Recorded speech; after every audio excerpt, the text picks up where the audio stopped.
ito na po yung dalawang barakuda na huli ko ngayon.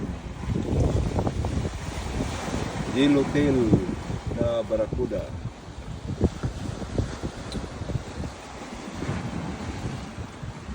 Gamit po natin ay isang redhead.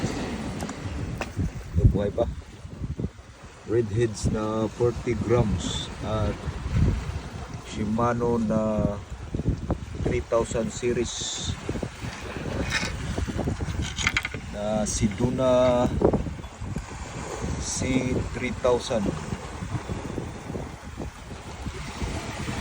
So thanks for watching mga guys. Lodi, mga master, gamit ko natin na rod ay isang Blue Sniper. Yung leader natin ay gamit